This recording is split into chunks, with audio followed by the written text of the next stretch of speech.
Yo, what's up mga ka-outage, sa magandang hapon po muli sa ating lahat. Yan, so andito pala tayo sa ginagawang sa Davao Coastal Road. Dito sa loob na po ito ng Santa Ana Wharf. Dito banda yung sa may Leon Garcia. So pangalawang update natin, yan dito banda mga ka-outage. So nagsimula tayo sa pag-update. So nilalakad lang po natin yung mga ka-outage, no? Hanggang dito sa ngayong araw po ng linggo. Yan.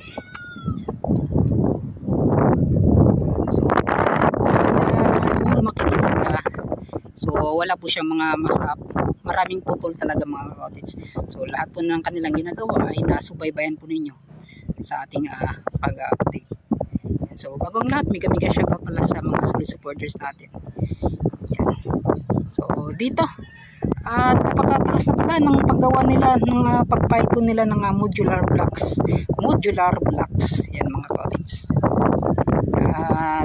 Yun, so tatry natin. So, araw pala ng linggo, wala pong mga nagtatrabaho. Yan. So lalapitan naman natin dyan banda kung ano po yung update na makukuha natin. So sila Zero, shoutout. Yan. Oh, sa hapon. Yan. So ito mga gabundok na mga lupa dito banda mga cottage. So yan, so hanggang doon sa unahan, dyan sa may abutment. Yan, papababa po yan. So maglaland po siya mga cottage, maglaland. So yung pababaan niya mga cottage yan doon banda sa boundaryhan po ng Relay Company. Yun. So ito, titingnan natin ano yung mga makukuha natin doon sa unahan. Let's go. Yan mga cottage. So dito hindi masyadong makita na sa kabila kasi yun nga po itong gabandok na lupa.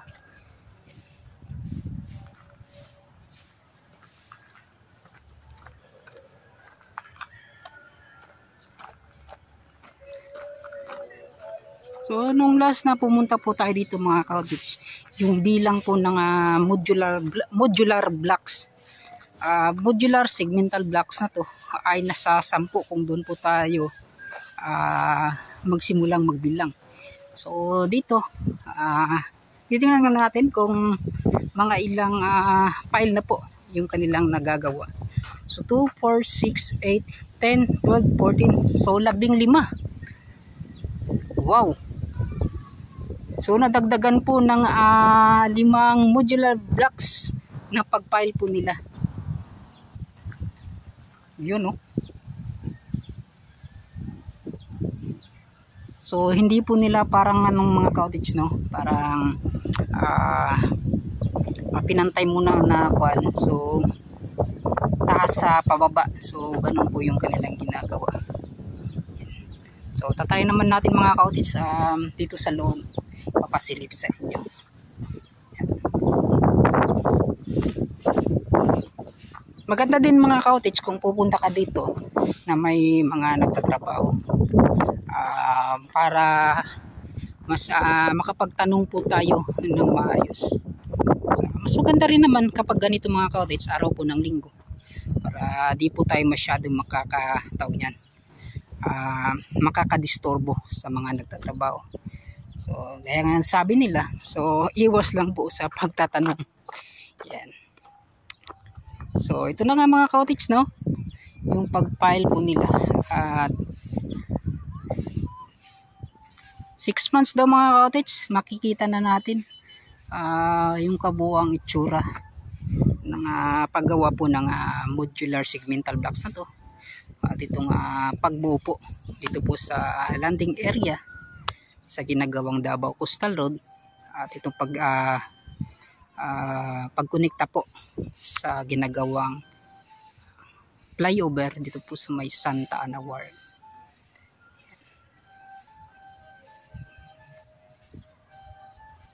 Yun, no? So kita po ninyo mga cottage, no, mas nauna pa talaga na nagawan po nila, napailan po nila ng modular blocks dyan sa kabila. Kasi yun nga po dito banda ay nakalagay pa kasi itong mga gabundok na lupa na galing po yan dito. At yun nga po ay hinukay po yan nila muli, tapos pinalitan po ng Yung unang paglagay po nila katulad dito mga cottage, no? Katulad sa ito may nakita tayong YouTube. So yung inilagay nila ay yung purong kuan muna mga cottage, yung purong mga buhangin. Kasi kapag yung itong tuuto daw mga cottage kasi mas marami daw kasi yung mga lupa na hindi katulad yung mga purong buhangin talaga, ay mas matibay ito po. Dito parang sa ilalim na niya talaga. So ito parang itong mga tuuan pala mga cottage. Sorry, tuuan po yung tawag ng ganito. So nagmi-mix po yan siya ng tatlong klase. Yung pino, yung 1 inches, ay 1 inches, 1 inch at yung 2 inch po. 2 inches po na mga bato. So ganun po kaya po tinawag nilang 201. Yun. So ito parang itong 201 nata yung nilagay nila. Yan. So yun, naulit ko, basta kapag ganito mga cottage, yung una pa niya talaga is more on purong buhangin. So ganun.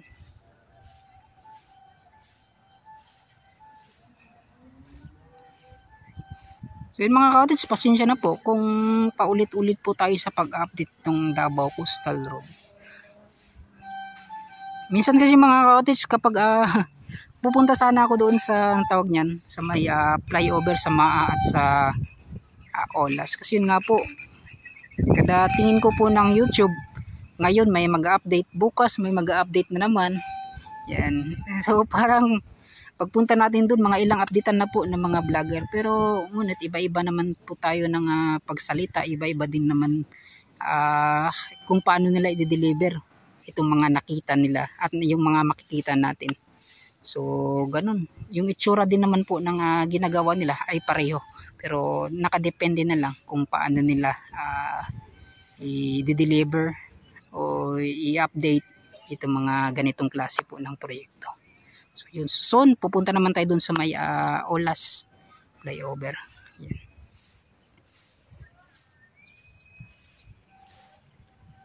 So mga cottage, ito po yung update natin. So medyo mataas na po siya. Doon po ay yan, natabunan na nga yung dati makikita pa natin yung poste po dito po sa abutment. Ngayon po wala na. So parang nangalahati na po itong pagpain nila ng modular blocks dyan po sa may ginagawang flyover. So ito mga cottage, maraming salamat sa mga nakaunawa dyan. Yan. So mga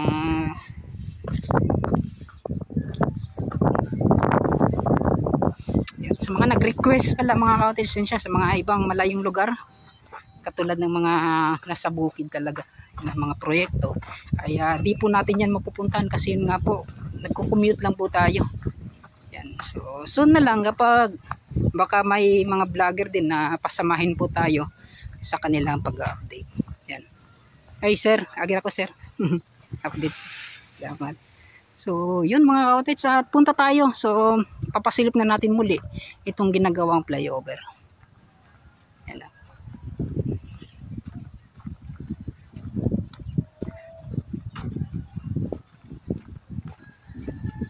So ito yung sinabi ko mga cottage, no? Yung parang nangalahati na ata yung pag-file nila. So natabunan na talaga itong poste po sa ginagawang flyover. Yan. So kita po niyan, napaka-tuwid po, napaka-straight po yan ng kanilang pagka-file. Yan. So sobrang ganda. Yun.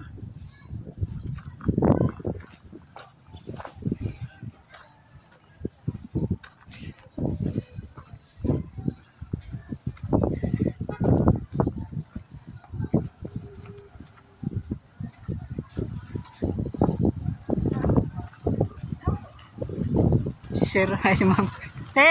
Agira ko.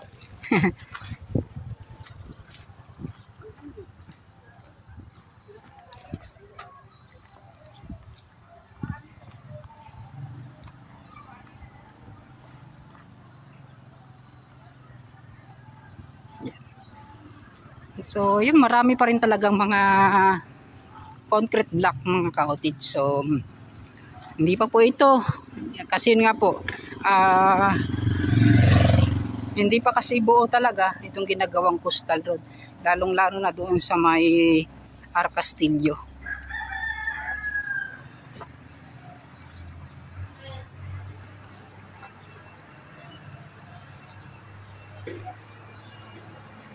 So, yun mga cottage to. Ano sa palagay ninyo yung mga nakikita ninyo? So, goods pa? Or sakto lang? So, ganun. Alam naman natin na di naman lahat talaga mga cottage, lahat ng mga viewers ay nagustuhan nila yung lahat po ng mga proyekto. Hindi lang po sa Davao City. Sa buong Pilipinas po. Lahat po yan ay may mga kanya-kanyang opinion. So, para sa akin, ito po ay goods na goods.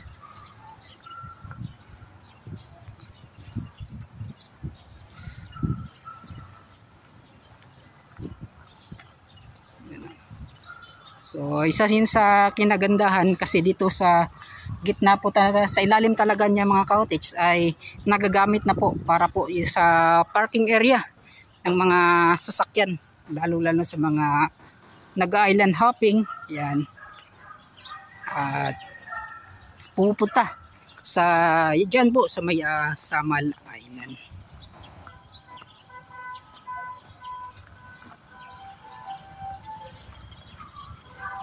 Yan, so nagsisiuwi na po mga cottage kasi yun nga po, alas 4 na po ng hapon. Yan. Then araw pa ng linggo ngayon. At dinadagsa talaga itong Santa Ana Wharf.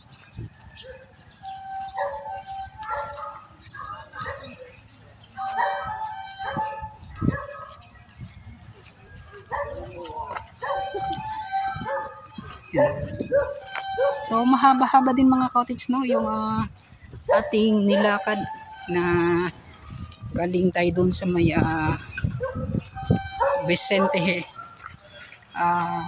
Duterte or Barangay Duterte, Arcastillo City. Yan.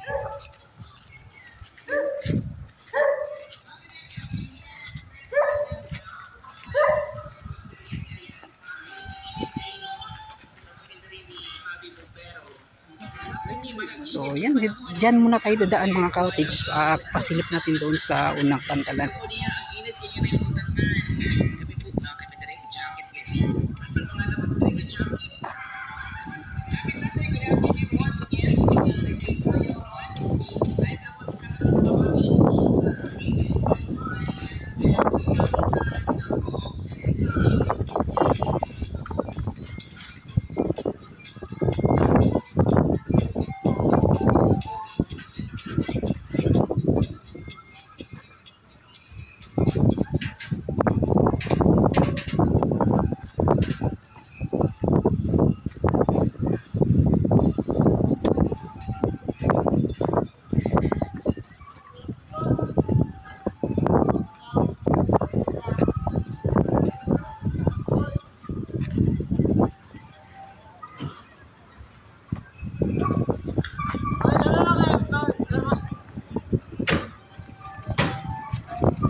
Parang may mga nagkasiyahan doon banda.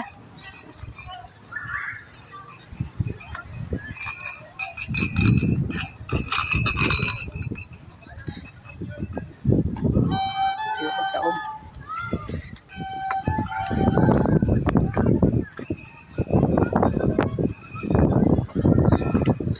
So ito mga cottage, no, itong mga malalaking so yan. Ito po yung galing dito sa ginagawang mga pundasyon para sa ginagawang pagpusti po.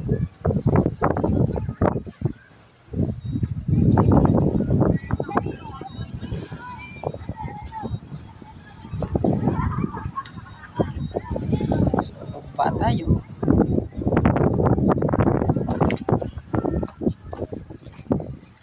Yun, no?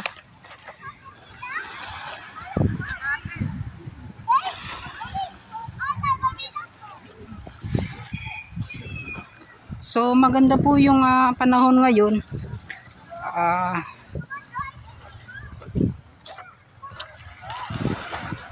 amihan time.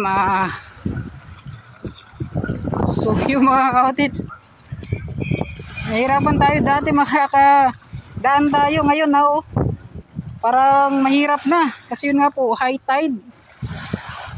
So pupunta sana tayo doon sa dito banda mga cottage, di na po tayo dadaan doon, dito na po tayo talagang dumadaan. So yung kita-kits tayo doon sa unahan mga cottage ha. So samahan nyo ako muli, let's go.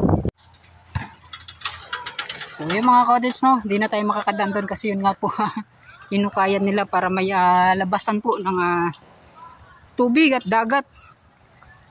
Kapag low tide, so yung dagat dito na mapupondo po dito sa Santa Ana Wharf, so makakalabas po dyan mga cottage.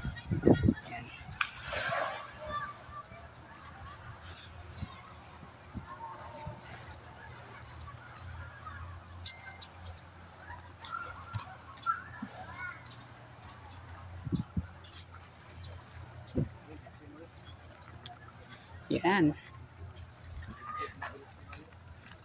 So marami po yung mga pumupunta ngayon dito sa Magsaysay Park. Yan mga namamasyal.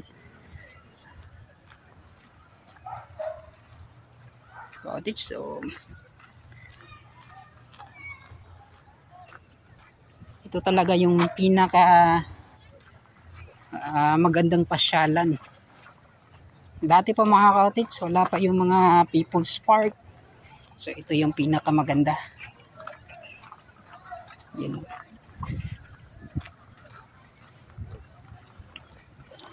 Yun. So nabighaan ni sila mga cottage sa ganda ng ginagawang tulay. Para sila ko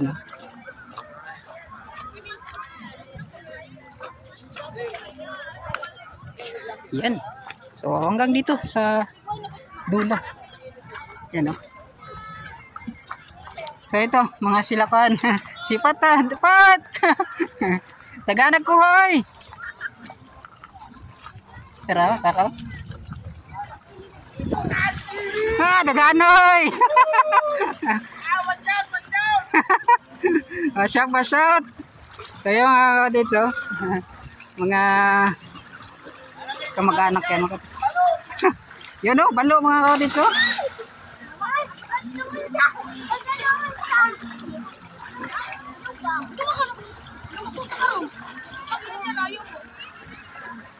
So maganda yung tanawin dito mga cottage. So try natin dyan sa taas mga cottage, baka pwede tayo makapunta. Yun.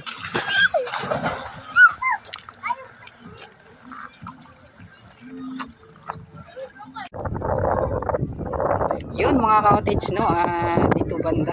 Yan. So pinasilip natin muli. Yan. So ito mga bangka dito mga cottage yan. Mga mangingisda. So malaking tulong itong areang to sa pagkuhan talaga yung para po sa kanilang mga bangka. Yan daungan nila. Mga cottage to, itong update natin sa napakagandang tulay na to. Itong dito banda sa may Magsaysay Park hanggang doon po yung dulo niya sa Santa Ana Wharf.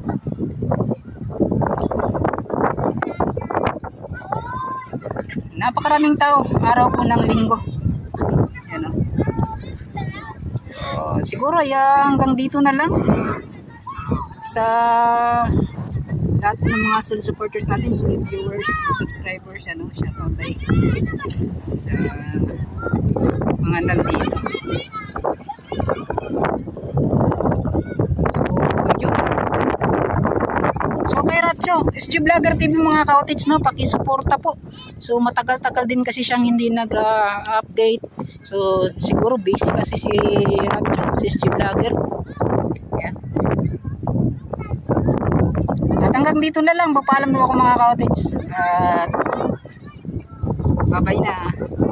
tayo gusto maging shoutout mga ka-athens. So, shoutout na yun. Shoutout sa akong kuya.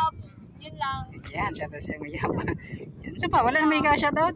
Sa kaya ko yung shoutout. Shoutout sa akong mga classmates sa grade 11. Sa mga eskwela? Sa Carlos Carlos.